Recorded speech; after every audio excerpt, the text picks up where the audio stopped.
Welcome to CSL TV. And I just hope you guys are having a beautiful, blessed day. Now, if you're new to the channel, this is just a review or reaction as well as an informational channel. Hopefully the informational part help you and someone out. And we're just going to watch some videos and talk about them. Now, if you've been rocking with your boy, I just got to say I appreciate you so much for checking my videos out. You know what I'm saying? Seeing what I got online, putting out there. A lot of this stuff, I can't believe some of the folks we live with and share the world with, but at the same time, we're just gonna keep it going, learn, grow, be positive, and all that shit towards each other, and you already know. Let's get it. This story out of Illinois is crazy. It all went down at a youth wrestling tournament at a high school just west of Chicago. During a match, these two 14-year-olds compete, and the teen in the orange suit wins the match 14-2. When the match ends, the two move towards the center of the mat to shake hands with one another. Instead, as the teen in orange extends his hand, the teen in blue delivers a sucker punch direct to his opponent's face. The referee whisks away the teen in blue as the mother of the teen in orange runs over to his side. The teen who got punched sustained a bloody nose and a swollen lip, and he told local news he was completely surprised by what went down. I obviously felt the sting in my face. I kind of drew a blank, didn't really know exactly what happened until I was on the ground. The family of the punched teen went on to file charges against the opponent, and he's now been charged with assault. The teen who threw the punch will find out if he's going to be fined or further penalized at an adjudication next month. Man, that was so lame and sucker of him to do that. Y'all got to teach y'all kids to be a better person, and at the same time, you know, that was poor sportsmanship. He pinned you down fair and square, and you decided to do that sucker shit and hit him. Thank God you didn't kill him or seriously injure him, because you hit somebody right, you know, you can mess and do a lot of damage to him. So, you know, unfortunately, he wasn't the one that had a lot of damage to him, and we just gonna see what happened to this other kid, because that was poor sportsmanship. And you think a team gonna want you on their team acting like that, all that negativity going on around you? Story out of Hawaii is terrifying. This is 18-year-old Caleb Coffey. He's a social media influencer whose videos routinely get millions of views, and his TikTok alone has 11 million followers and almost 500 million views. Back in May, Caleb announced that he was moving from Texas to Hawaii, and over the past week, he's posted videos of himself doing workouts and stunts out in nature. But Caleb's life took a shocking turn on Wednesday. According to his family, Caleb was on a hiking trip with friends when he slipped and fell off a cliff. He landed on lava rocks and had to be airlifted to a hospital and was placed in intensive care. Fortunately, Caleb is still alive, and in an update, he said the extent of his injuries aren't as bad as doctors were expecting. Hey everybody, I just wanted to give a massive thank you to anyone that's trying to help me or support me right now. And I want to let you guys know a little update. I just found out that my neck and spine is not broken. So thank you so much, God, and I just want everybody to know that anyone that is supporting me, I really appreciate you guys, and I'm doing my best to get better. Caleb has a broken femur and wrist and had to have plates and screws placed in his right elbow, and doctors say he's likely to have more injuries develop. On TikTok, Caleb revealed this wasn't his first brush with death. This is not the first time. I have almost died in my life. When I was younger, I had severe seizures and grand mal seizures, and I almost died, and yesterday I almost died as well. Caleb also says he doesn't recall anything that went down. 60 to 80 feet is, I can't even fathom that. I don't even remember. I just woke up and I thought I was gonna die. And then I didn't die. So thank you, God. Caleb's family has set up a GoFundMe to help pay for his medical bills, as he doesn't have medical insurance, thanks to one of the only developed nations in this world that doesn't provide universal health care for its citizens. We hope he gets well soon. Man, y'all see the name right there. Go support Caleb Coffey, man. Just for the simple fact, he should be motivating and inspiring anybody that's going through something to say, hey, I almost died when I was young, but it told me to keep going because I'm here to be able to, and God want me to be here. And his motivation and inspiration is why I, myself, continue to keep going, you know, and try to stay motivated and inspired. Even though this guy younger than me, anything that's positive, I always try to tune into the positive things, because we always going through something. But if you tune to the positive things, That little negative bullshit don't matter. That pain don't matter, you know? Those pictures showed two teenage girls bound with duct-taped gagged. Our fight continues to find the girls. Ashley Freeman and Laura Bible. The two girls had been virtually inseparable since meeting in kindergarten. Always urging her best friend on, they supported each other through just everything. Laura asked her dad, Jay, if she could have a sleepover with her best friend Ashley at Ashley Freeman's trailer. Ashley and parents Kathy and Danny lived in a motorhome about 10 minutes out of town. So Laura went, she said, I love you to her dad, and out the door she went. The girls went out for some birthday ice cream, pizza, and enjoyed the day. As the sun rose on the 30th of December, sheriff's deputies would be responding to a suspicious fire at the trailer. While driving to work at about 5:30 a.m., a couple noticed smoke coming from the Freeman's family trailer. First responders, firefighters, police all arrived. There was something even more concerning. The responders, they had found in the trailer a body. Laureen and Jay immediately set out to the scene of the fire. The couple stood at the police cordon, helplessly watching as the fire crew dealt with the last of the fire, every parent's worst nightmare. A full and proper examination of the body would confirm it to be Kathy Freeman, Ashley's mom. So they find a body, not bodies. So this is very weird because there was a fire, the lady been shot, kids must have been there, you know what I'm saying? Having a little sleepover and shit like that, so this is pretty crazy. Ashley's mom.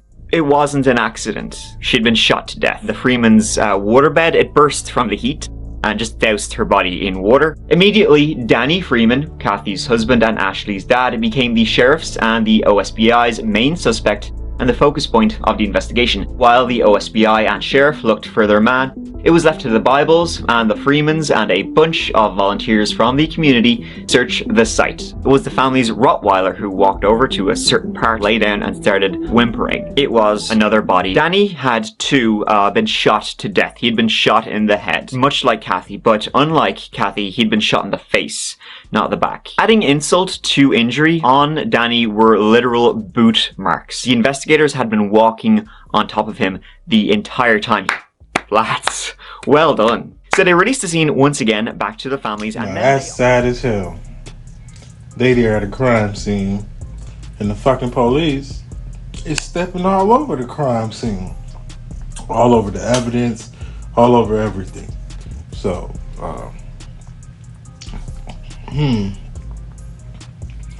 they need to get rid of the whole crew. Again, back to the families, and then they also decided that clearly Ashley and Laura, they're the killers, and now they're on the run. They kind of were just like making things up as they went along. So, having unsurprisingly lost confidence in the OSBI and the sheriff's department, the Bible family essentially took on the case. Laureen even called the local radio station and put out a request for help, which brought in literally hundreds of volunteers. The victims' families were essentially doing the job for the investigators. Wow. Unfortunately, despite their best efforts, the girls were nowhere to be found. The OSBI didn't even make Laura Bible and Ashley Freeman like formally missing people. It was pretty much left up to the family again. Laureen put up posters, hired private investigators, organized further searches, sourced tips and info, everything she could. Man, shout out to the police department for not doing their damn job right. They gonna leave it up to the parents to have to find out what happened to their kids. Then they gonna say the kids is the one who killed these people, burned the house up, all that stuff.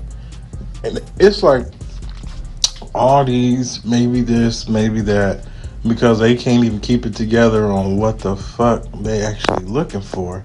Stepping over all over the crime scene, all over bodies and shit. Tips and info, everything she could do and everything the police should have been doing, but the investigation still got chilly, cold, frozen. The sheriffs would change over in 2001, and the previous cold case began to gain momentum with an influx of tips from neighboring Ottawa County. A number of these tips pointed to a New Year's Eve party at a well-known meth den. They all said they had watched a VHS tape with Laura and Ashley in it, like some kind of snuff movie. Despite multiple dedicated searches of properties claimed to be the ones seen in the video, no physical evidence was ever found. Things reignited once again when a serial killer wrote to the Joplin Globe newspaper claiming full responsibility. He was arrested for a brutal crime against two teenage girls. Sounds familiar. He led them to a roadside in Oklahoma where investigators combed the area but found nothing. Cells, being the piece of that he is, lied about all of this just to get a better food and a day out of prison. The 10th anniversary of the murders of Danny and Kathy Freeman and the disappearance of their daughter and her friend. Laura's mother hopes someone could still come forward with information and collect the $50,000 reward. At least it brought the missing girls more publicity. For the next decade, Jay and Lorraine Bible worked constantly and never let their daughter slip from their thoughts. In their house, that December 1999, the Christmas tree up, they never took that tree down. They were waiting for Laura to come home so they could take down the decorations altogether like they did every year. The tree stayed up until it finally just fell apart. In 2010, they began the heartbreaking task of having their daughter declared legally dead. More than a decade after two girls disappeared, the OSBI is releasing new information about the case. Anonymous tips led investigators to draining and excavating an old well on the property formerly belonging to Danny's best friend, Charlie Critter. Charlie was already in prison doing time for second-degree murder. The dig, though, just like all the others, turned up nothing. A year later, the election of a new sheriff uncovered evidence that had been sitting in the sheriff's office, overlooked but right under their noses the entire time. It included items that were found at the original crime scene. One of those items was an insurance card the police had discarded, saying, oh, this isn't relevant, so it's very relevant. Turns out that the OSBI did actually follow up with this card back in the day. I use follow up in the loosest of terms. They knocked on her door. She told them, oh, that card is my partner's, Warren Welch's. They just casually, hey, do you have anything to do with it by any chance? No? Okay, have a great day. Claims began to come true from witnesses who said not only had they tried to give information to the investigators in the past, but they had been actively ignored. One of these people who came forward was the woman who had lived with Warren Welch. This woman had found in his belongings a leather briefcase. Inside that briefcase was Polaroid pictures. Those pictures showed two teenage girls bound with duct taped, gagged. They were duct taped up on the bed with Welch lying beside the girls, and others they were duct taped to a chair. Turns out that those rumors of VHS tapes, back in the day, maybe they weren't rumors after all. Those Polaroids, like to date, they've never been found. But over a dozen people said they had seen those Polaroids and they knew about them, and that Welch and two other men, Ronnie Dean Busick and David Pennington, bragged about the Polaroids and killing the girls. The three men had showed up to the Freeman trailer to settle up a drug deal gone wrong. They killed Kathy, they killed Danny, and then they, quote, took the girls to have some fun with them. They were held in Welch's trailer for days. They were strangled after they tried to run away. Their bodies were thrown down a mine shaft. Now, Warren Welch died in 2007, and David Pennington died in 2015, but they would show the Polaroids to anyone and everyone. Allegedly, they were very proud of them. People were just so scared of these guys that they kept their mouths shut. Yesterday, there was an arrest in the case. That person was Ronnie Dean Busick, the only one still alive. At long last, in July 2020, Busick pleaded guilty. Fortunately, it's impossible to prove the extent of his involvement. Damn, man, the motherfuckers died before justice was served, but hopefully they got what they deserve wherever they at, you know what I'm saying? Because shit like that, man, and then y'all up here glorifying what y'all did to these little kids, you know something ain't right with you. And then you see him, he just confessed it. Yeah, I did it.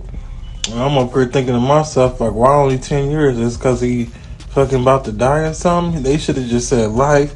He need to die in prison for what you did, because having Polaroid with taped up girls and gagged and all this stuff with little kids, man, yeah.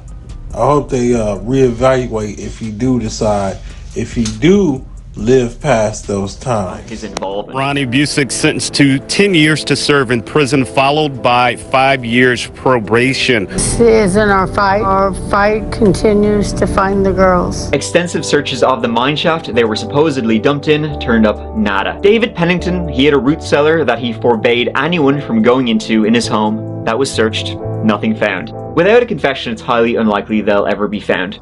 There are hundreds of disused mine shafts in the surrounding areas of Oklahoma. Whatever happened to Ashley Freeman and Laura Bible will probably remain a tragic mystery. That's the end of this tragic, wild, sad case. Thank you so much for watching. I really do appreciate you taking the time to be here watching this old video with me. I love you.